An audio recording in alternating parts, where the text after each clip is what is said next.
నమస్తే వి3 న్యూస్ లక్ష్యం సమాజహితం. ఈరోజు మనం కుత్బుల్లాపూర్ దగ్గర ఎండి ఫిరోజ్ గారి దగ్గర ఉన్నామండి. ఈయన టీఆర్ఎస్ సీనియర్ నాయకులు. ఈరోజు వారిని అడిగి విశేషాలు ఏంటో తెలుసుకుందాం. నమస్తే తల్లి. మీరు ఈ పార్టీలో టీఆర్ఎస్ పార్టీలోకి వచ్చి ఎంతకాలం అయింది? రావడం నేను 2006 నుంచి కూడా ఎమ్మెల్యే కేపీ వివేకానంద బట్టినే ఉన్నాము. అన్నతోనే రాజకీయాలలో వచ్చినాం, అన్న ఎంబటిని ఉన్నాం. ఆ టైంలో ఉద్యమం, తెలంగాణ గురించి ఫైట్ ఉద్యమం చేసినాం. అన్నగారు ఎంబటిని కంటిన్యూస్గా తిరిగినాం. ఆ విధంగా రాజకీయాలలో వచ్చినాం. ఇక ప్రోత్సాహం అనేది కాదమ్మా, మొత్తం స్లమ్ ఏరియా ఉండే మాది. స్లమ్ ఏరియాలో ఖచ్చితంగా ప్రాబ్లమ్స్ ఉంటుండే. అప్పుడు వివేకన్న దగ్గర వెళ్ళి ప్రాబ్లమ్ సాల్వ్ చేయడానికి అన్నతోని కేఎం పాండు, మా బాపు కేఎం పాండు గారి దగ్గర వెళ్ళి నీటి సమస్యలు కానీ బస్సులో ఏమైనా సమస్యలు ఉంటే కూడా వారి త్రో పనులు చేపట్టడానికి వెళ్తుండే. అట్లనే కంటిన్యూస్గా రాజకీయాలు కూడా ఫాలో అయిపోయినామమ్మా. ఈ మధ్యకాలంలో వర్షాలు చాలా ఎక్కువగా పడ్డాయి కదా సార్? అవునమ్మా. వాటి గురించి ప్రజలు చాలా అవస్థలు పడుతున్నారు. వాటి గురించి మీరు ఏం చెప్పదలుచుకున్నారు? ప్రభుత్వం అసలు పట్టించుకోవట్లేదు. వాటి గురించి మీరు ఏం చెప్తారు? తప్పమ్మా, ప్రభుత్వం పట్టించుకుంటలేదన్న మాట మాత్రం ఇది తప్పు. దాదాపు ఎప్పుడో 112 సంవత్సరాల ముందు పడ్డ వర్షం మళ్ళీ హైదరాబాద్కి ఆ విధంగా మొన్న వరదలు వర్షాలు పడ్డాయి. దేవుడు ఏదో కావాలని చేసింది కాదు, వర్షాలు పడ్డాయి. వాస్తవంగా చాలా వర్షాలు పడ్డాయి. గవర్నమెంట్ తరఫున ఇమ్మీడియట్గా అప్పుడప్పుడే రిలీఫ్కి టీమ్స్ వెళ్ళినాయి, పనులు చేస్తాం. ఇప్పుడు కూడా పనులు చేస్తున్నాం. ఈరోజు కూడా టీఆర్ఎస్ పార్టీ ఎక్కడెక్కడైతే ప్రాబ్లమ్స్ జరిగినో, ఏదైతే నీళ్ళు వచ్చి ఇంట్లలో ప్రాబ్లమ్స్ ఏదైతే జరిగినో, ప్రతి ఒక్క ఇంటికి ఏదైతే నష్టం జరిగిందని తెలిసిందో అప్పుడప్పుడే అధికారి పోయి గుర్తించి అప్పుడప్పుడే ఆ ఇంటికి తక్షణమే 10,000 రూపాయల సాయం టీఆర్ఎస్ పార్టీ గవర్నమెంట్ ఇప్పుడు చేస్తుంది. ఏమైనా గోడలు కూలిపోయినా లేదు ఇంకొకటి అయితే అప్పుడప్పుడే మళ్ళీ ఒక 50,000 రూపాయలు కూడా మన టీఆర్ఎస్ పార్టీ గవర్నమెంట్ తక్షణమే సాయం చేస్తుంది. తల్లి, పట్టించుకోవటం లేదు అన్న మాట మాత్రం తప్పమ్మా. నగరంలో ట్రాఫిక్ సమస్యలు ఎక్కువగా ఉన్నాయి సార్. వాటి గురించి మీరు ఎలాంటి చర్యలు చేపడుతున్నారు? అంటే మేము చర్యలు కాకుండా ట్రాఫిక్ అనేది పెద్ద, ఇది హైదరాబాద్ ఏదో చిన్న సిటీ కాదమ్మా, చాలా పెద్ద సిటీ. దాదాపు 1 కోటి పైచిల్కే జనాభా ఉండే మన సిటీ. ఆ విధంగానే ప్రతి ఒక్కరి దగ్గర బండ్లు అయిపోయినాయి. ఉంది ట్రాఫిక్ సమస్య. అంటే ఆ సమస్య తీర్పడానికి ఇప్పుడు పెద్ద పెద్ద ఫ్లైఓవర్స్ వేస్తున్నాము, బ్రిడ్జ్లు కడుతున్నాము. ఇప్పుడు ఎగ్జాంపుల్గా మా బాలనగర్లో చాలా పెద్ద ట్రాఫిక్ సమస్య ఉండే, బ్రహ్మాండమైన బ్రిడ్జ్. ఈ మరి రాబోయే కొన్ని రోజుల్లో బ్రహ్మాండమైన బ్రిడ్జ్ రెడీ అవుతుంది. ట్రాఫిక్ సమస్యలు ఆ విధంగానే మొత్తం తీర్పుతున్నాం తల్లి. నగర అభివృద్ధి కోసం కేంద్రం ఎలాంటి చర్యలు చేపడుతుంది సార్? కేంద్రం నుంచి మన నగరాభివృద్ధి ఏం కావట్లేదమ్మా. వాళ్ళు ఏం చేస్తలేరు. ఖాళీ ఆ తూతూ మాత్రంగానే ఏదో పనికిరాని మాటలు మాట్లాడి ఇచ్చే డబ్బులే వాళ్ళు ఇస్తలేరు. వాళ్ళు ఇంకా మన రాష్ట్రానికి వాళ్ళు ఏం చేస్తారు, మన నగరానికి ఏం చేస్తారు? వాళ్ళతోని ఖాళీ వాళ్ళు నోరిప్పితే పచ్చి అబద్ధాలు, ఏం మాట్లాడితే పచ్చి అబద్ధాలు.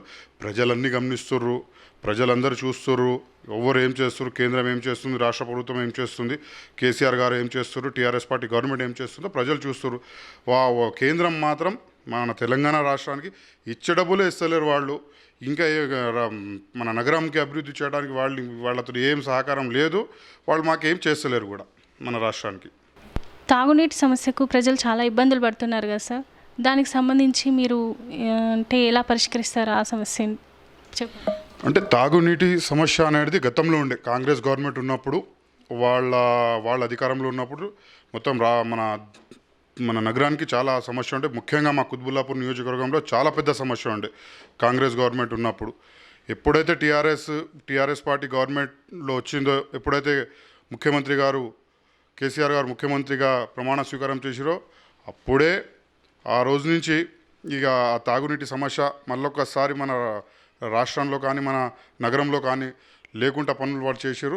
ముఖ్యంగా మా కుత్బుల్లాపూర్ నియోజకవర్గంలో మేము దగ్గరగా ఉండి చూసిన సమస్యలు 15 రోజులకి 20 రోజులకి ఒక్కసారి నీళ్ళు వస్తుండే ఆ నీళ్ళు గురించి కూడా పనులు చేసుకునే వాళ్ళు ఆ రోజు నీళ్ళు వస్తుందంటే ఆ రోజు పొద్దుంతా ఇక ఆ నలుకే చూసుకుంటా కూర్చునే పరిస్థితి ఉండే గతంలో కాంగ్రెస్ పార్టీ గవర్నమెంట్ ఉన్నప్పుడు. దాని తర్వాత టీఆర్ఎస్ పార్టీ గవర్నమెంట్ వచ్చిన తర్వాత మా కేపీ వివేకానంద్ గారు ఎమ్మెల్యేగా గెలిచిన తర్వాత ఎమ్మెల్సీ షమీపూర్ రాజు గారు వచ్చిన తర్వాత మొత్తం టోటల్గా మా కుత్బుల్లాపూర్ గ్రేటర్ హైదరాబాద్ సర్కిల్లో కుత్బుల్లాపూర్ నియోజకవర్గంలో దాదాపు 6 రిజర్వాయర్లు తీసుకొచ్చి ఈరోజు రోజు నీళ్ళు ఇస్తున్నామమ్మా. ప్రతి ఇంటికి ప్రతి గల్లీకి మొత్తం 6 రిజర్వాయర్లు కట్టించి కొత్త లైన్లు వేసి ఎక్కడ కూడా మీరు అవసరం ఉంటే పోయి చూడండి, పోయి అడగండి.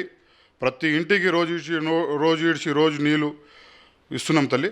సమస్య ఇప్పుడు మా కుత్బుల్లాపూర్ నియోజకవర్గంలో మాత్రం మాకు మొత్తం హైదరాబాద్లోనే లేదు, మా దగ్గర చాలా పెద్ద సమస్య ఉండే. నీళ్ళ గురించి చాలా బాధపడ్డ రోజులు ఉన్నాయి. ఆ నీళ్ళ గురించి ధర్నాలు చేసిన రోజులు ఉన్నాయి, ఖాళీ బిందెలు తీసుకుపోయి ఆడ కూర్చునే రోజులు ఉన్నాయి. టీఆర్ఎస్ పార్టీ గవర్నమెంట్ ఫామ్ అయిన తర్వాత మా ఎమ్మెల్యే వివేకన్న గారు ఎమ్మెల్యేగా గెలిచిన తర్వాత ఎమ్మెల్సీ గారు వచ్చిన తర్వాత మా కుత్బుల్లాపూర్ నియోజకవర్గంలో ఎసుంటి నీటి సమస్య మాత్రం ఇప్పుడు లేదమ్మా.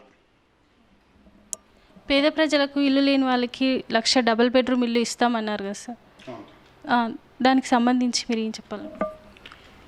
1,00,000 డబుల్ బెడ్రూమ్లు ఇస్తా అన్నారు, ఇస్తురు కూడా అమ్మ. దాంట్లో ఏదో డిలే అవుతుంది అది కాదు. నీకు చిన్న ఎగ్జాంపుల్ చెప్తున్నా. మనం ఒక ఇల్లు కట్టుకోవాలంటే కూడా సమయం తగ్గుతుంది. మంచిగా కట్టుకోవాలంటే ఏదో తూతుమంత్రంగా చేసి గతంలో వాళ్ళు చేసినట్ల తూతుమంత్రంగా ఏదో చేసి వెళ్ళిపోవాలంటే అది ఆ విధంగా కాదు. మంచిగా కట్టి పేదోళ్ళు ఆత్మగౌరవంతో మంచిగా ఉండాలి. ఆ విధంగానే డబుల్ బెడ్రూమ్ కడుతున్నాం. కొంచెం సమయం తగ్గుతుంది కానీ ప్రతి ఒక్క జెన్యూన్గా ఎవరైతే ఉన్నారో ఖచ్చితంగా వాళ్ళకి 1,00,000 డబుల్ బెడ్రూమ్స్ ఇస్తుర్రు. నిన్ననే మా కేటీఆర్ గారు నిన్న కూడా ఇచ్చిర్రు. అదే దశల వారీగా ఇస్తామమ్మ. 1,00,000 డబుల్ బెడ్రూమ్ ఇంకా అవసరం పడితే ఇంకా కేసీఆర్ గారు 1,00,000 పైన కూడా అవసరం పడితే అవి కూడా కట్టి ఇచ్చే ప్రయత్నంలో టీఆర్ఎస్ పార్టీ గవర్నమెంట్ ఉందమ్మా. కుత్బుల్లాపూర్ డివిజన్లో 129, 125 ఉంది కదండి, దాంట్లో మీరు వస్తారనేసి ప్రచారం జరుగుతుంది. దానికి సంబంధించి మీ మాటల్లో చెప్పండి. అవునమ్మా, పార్టీ గురించి కష్టపడ్డాం, పార్టీ గురించి పనిచేసినాం. ప్రజలలో చెప్పుకుంటారు ఫెరోజ్కి ఈసారి బీఫామ్ వచ్చేటట్లు ఉందని చెప్పుకుంటారు. వాస్తవంగా ఖచ్చితంగా ఈసారి బీఫామ్ ఇవ్వాలని ఆశిస్తున్నాము. టీఆర్ఎస్ పార్టీ ఒక సైనికునిగా గుర్తించి ఒక కార్యకర్తగా గుర్తించి నాకు బరిలో దింపాలని ఆశిస్తున్నాము తల్లి. దాంట్లో వాస్తవంగా జరుగుతుంది, ప్రచారం అయితే జరుగుతుంది.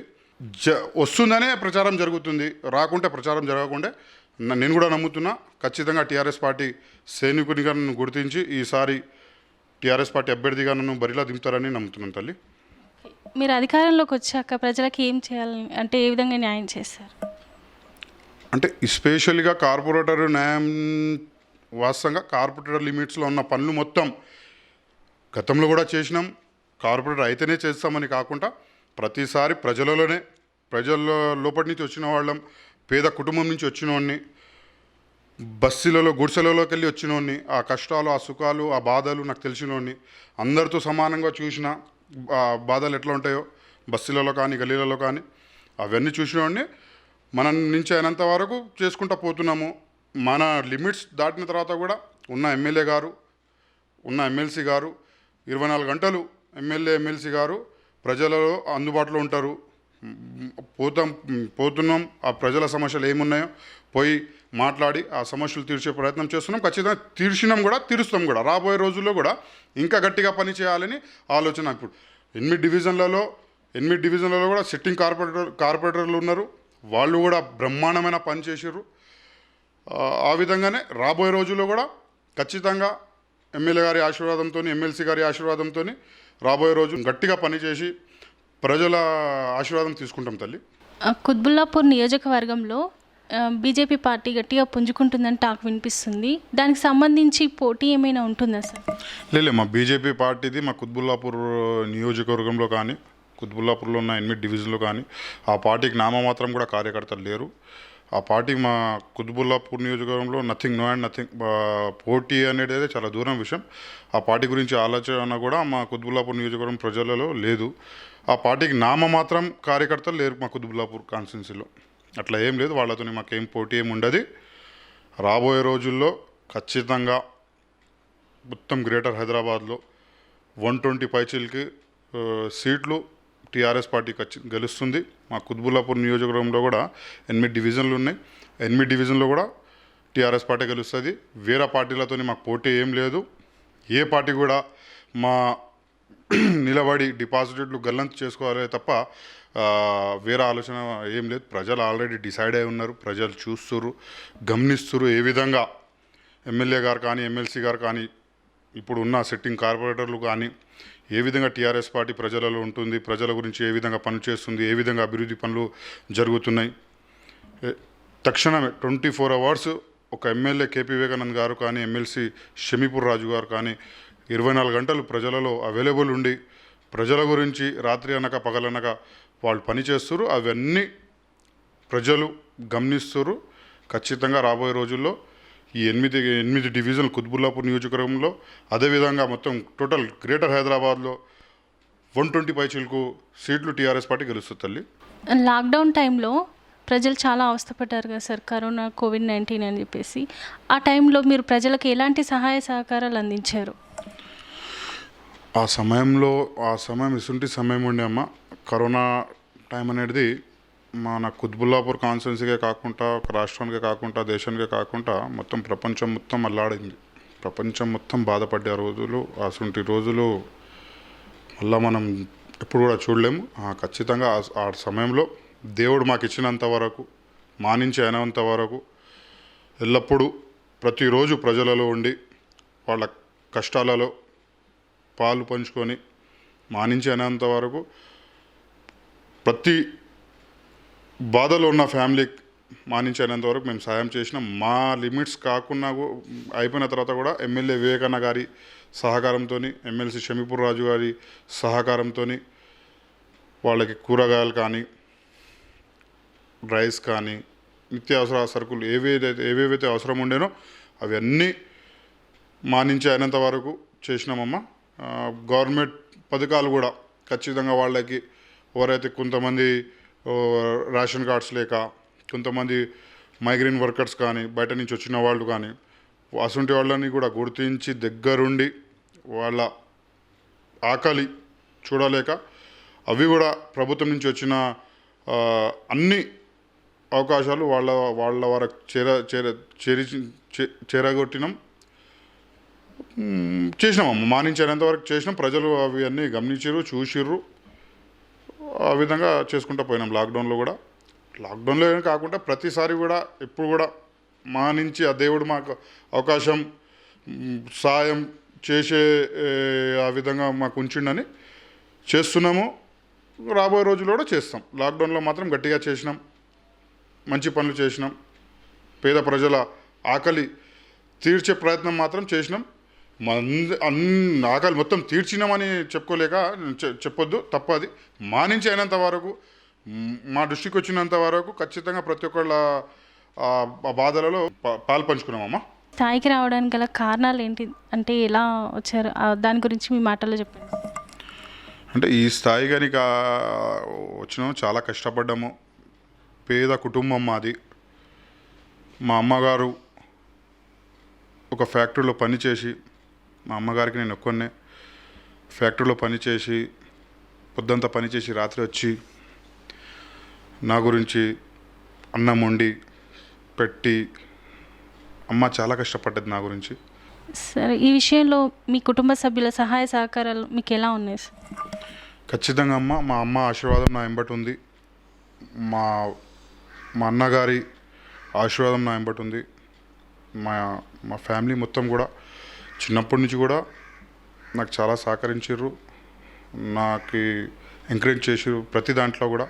ఈసారి కూడా ఖచ్చితంగా మా అమ్మ ఇక్కడున్న మా అమ్మ ఆశీర్వాదం నా వెంబటి ఉంటుందని, మా ఫ్యామిలీ ఆశీర్వాదం నా వెంబటి ఉంటుందని తెలుపుకుంటున్నా తల్లి. ఖచ్చితంగా ఈసారి బరిలో నిలబడుతున్నా. అమ్మ ఆశీర్వాదంతో గెలిచి కూడా వస్తుంటారు.